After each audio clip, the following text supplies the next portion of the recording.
Hello, sir. Are you with us? Yes, I am. Can you hear me? We can hear you very well. What have you got for us?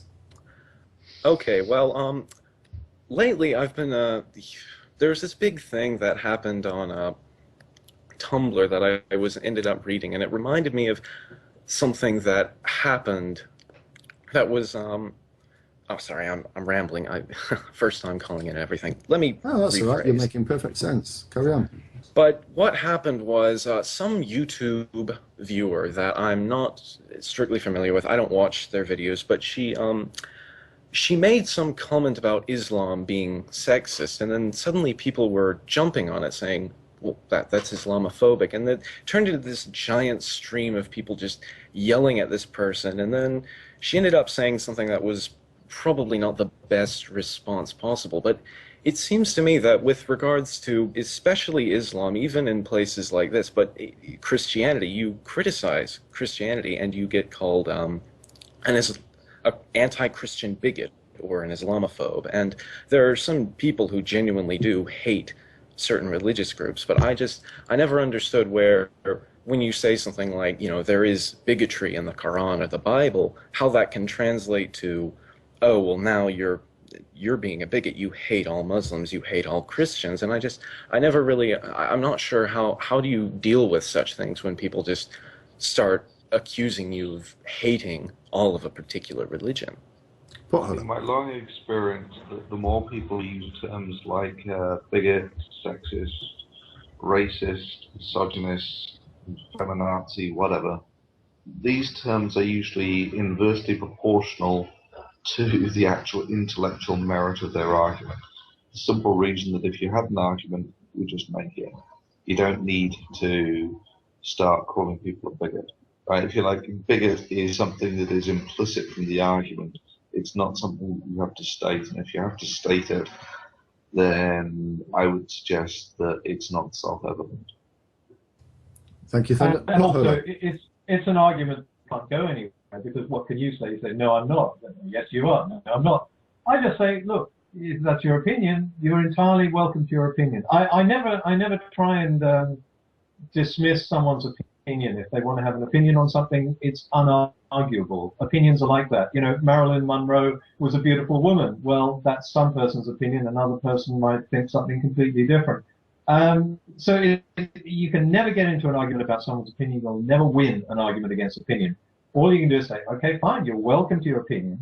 But then if they start dealing with facts, then that's my territory. Then I can say, right, well, if you've got a fact that can back that up, let's deal with the facts. So But the the problem I have with that argument, Potholer, if I may, is that Yeah. what I don't think you're fully appreciating is that unless you believe in the Christian God, then you can't prove anything and you can't rely on reason.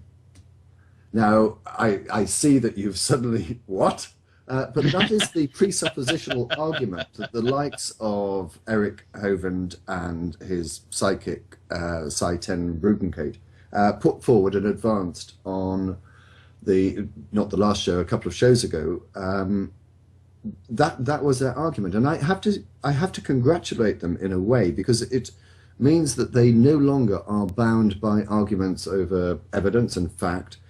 Basically, they're saying, unless you agree, as I do, that the Christian God exists and what he says is true, I'm not entering into a debate with you. I don't know whether you've come across this sort of like presuppositional approach. If you have, how would you respond? And if you haven't, how would you respond? Well, no, I haven't come up against it. I mean, my normal response is to people who I mean, P.P. Simmons once, just a couple of weeks ago, was trying to get me to debate him.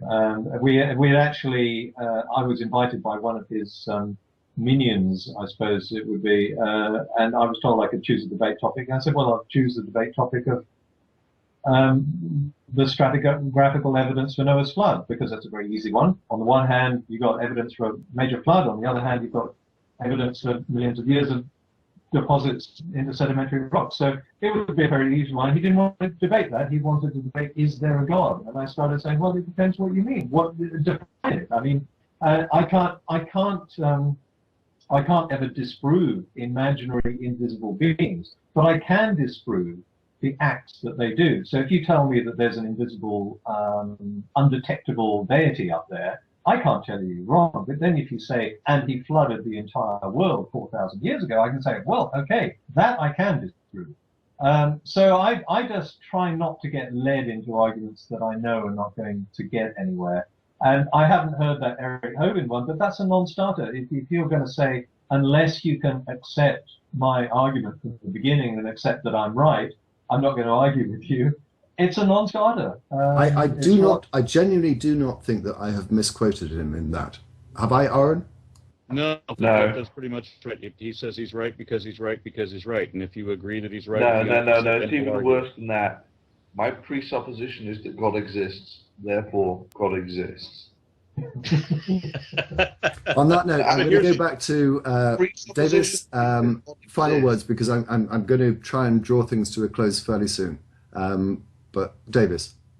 Okay, and it kind of goes to something else that I've wanted to address on to some people, is that when I hear people, it seems that a lot of the time when they talk about sexism in religion or different sorts of aspects of religion that one would consider to be bad, whatever, slavery in the Bible, they seem to talk about these things as though it were a coincidence that you find a large amount of homophobes in Christianity, and that we're just talking about groups that have certain numbers of people who are bigoted for whatever reason, who are doing bad things for whatever reason, and this is just a coincidence. So we shouldn't bad talk religions, because the religion, they're like people, they have many different kinds. But it seems to me that some people are actually bigoted or doing such things because of their religion, because you find this sort of stuff, and perhaps they would be bigoted anyway, but to me it seems when you have the stuff in the books that they're reading, the Quran, the Bible, and all the other religious books, it seems to me that you can't really just say, oh, it's just a coincidence that these people are saying the same things. And I can show a tendency that's actually being measured on this. I mean, I work with a lot of people on the clergy project where these preachers, give up their faith, or they realize that they've lost their faith, and then they find themselves trapped in these positions where they still have to give these sermons to these congregations, things they don't actually believe in anymore, so they feel like they're lying, and they need to find a way out. But what do you do with that job skill set, right? So the people that are working with them have made this, it was like a newscast of sorts, where these people say that what they have noticed in all these preachers that used to be very conservative when they believed, when they lost their faith, when they lost their belief, they invariably, all of them, became more liberal and more tolerant than they were. Yeah, so but that was pretty much the gist of what I was trying to convey. I mean, but, I'm sorry to keep on going on back to this conversation that I had with Together for Peace 4 or 5 hours ago, but this is an issue that I raised with him, that much along the lines that potholer said, I've got no issue with anyone believing any particular idea. It's not a problem. What I have a problem with, and the reason that I'm motivated to make videos on YouTube, is when I see a body of religion using the Bible, for example, to justify bigotry and hatred. And I used homosexuality specifically in my conversation with Jack. I think that there is a problem there, isn't there? And I think that we ought to speak out. And yes, you're right. I don't know of any atheist that has got a problem with it. And what the best argument, well, I say the best argument, the criticism we get for that, oh well, you're immoral, and you can't be moral without God, and you think that homosexuality is perfectly acceptable, but we know it's a sin and everything. All of this bigotry stems from religious beliefs, and on that level, whilst individual people's beliefs, no problem with, but when religion or a body of religious people try to discriminate, then I think that we have a duty to speak out against it.